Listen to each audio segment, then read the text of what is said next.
When I graduate, I'm going to walk across the stage on my own. I'll have my doctors, nurses, therapists, and my whole family clapping for me. I will feel proud. As you should, Marissa, as you should. We celebrate today the 31st anniversary of the signing of the Americans with Disabilities Act for people like Marissa. Yeah, people living with a disability. In fact, here on Delmarva, we often say the differently abled, because people living with a disability are just that, very able to make a difference. And the Delaware Developmental Disabilities Council is shining light on those people as part of the DDC's first Disability Pride Project. So today and all of this week, DelmarvaLife's Katie Zarrilli introduces us to the people whose stories will inspire and encourage you. My secret power, it's cerebral palsy. A secret power that Emmanuel Jenkins says saved his life.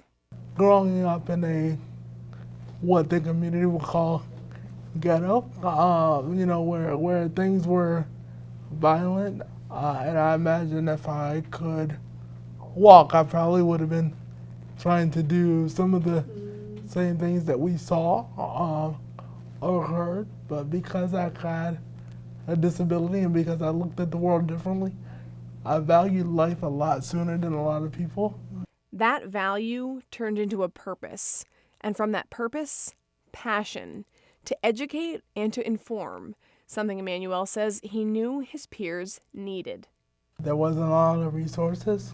Talking to a doctor, you were really quick to get the can-do list, the never-will-do list, instead of your child can grow up to be a community resource officer. So now, as that community resource officer with the Delaware Developmental Disabilities Council, Emmanuel works tirelessly to identify obstacles and to help others like him overcome them.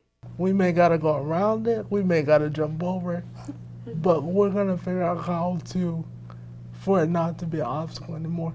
Emmanuel is just one of the ambitious advocates who makes up the DDC, a group of people who are always connected to the issues affecting the disability community, because they live it.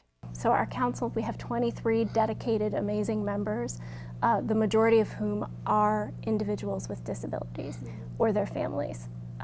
That is the most important part. Kristen Harvey is the council's executive director. A big part of what she does is listen. Go around and we convene Delawareans from all different counties, and we say, hey, what's going on in your world? What's important to you? Help lighten loads. One thing is the high incidence of individuals with Down syndrome. They're almost guaranteed to develop early onset Alzheimer's. So how do parents and families prepare for that eventuality? How do they prepare financially, legally, emotionally for that challenge? And then she leads the change that will last. Previous advocates dream of where we would be right now, and the progress that's been made in the past few decades as far as legislation and assistive technology and things of that nature would have been only a dream. But Kristen says there's still a long way to go. One campaign she's particularly passionate about is the Disability Pride Project. It's a project that aims to share the stories of people with disabilities, one that celebrates their accomplishments and recognizes their humanity. This has been a big dream of mine to do for a long time, to showcase just how wonderful people are. So the best way to help people understand is just realize these are just people.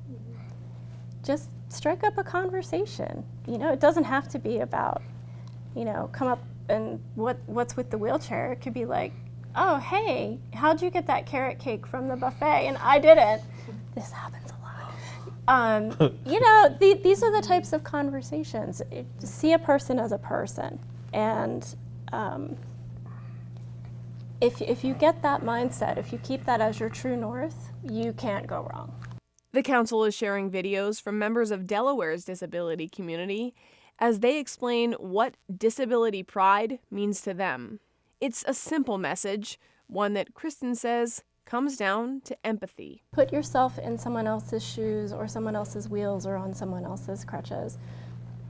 Think about how you would like to be treated. One result Kristen hopes will come from this project is that people will see the world and those who are in it like they've never seen before.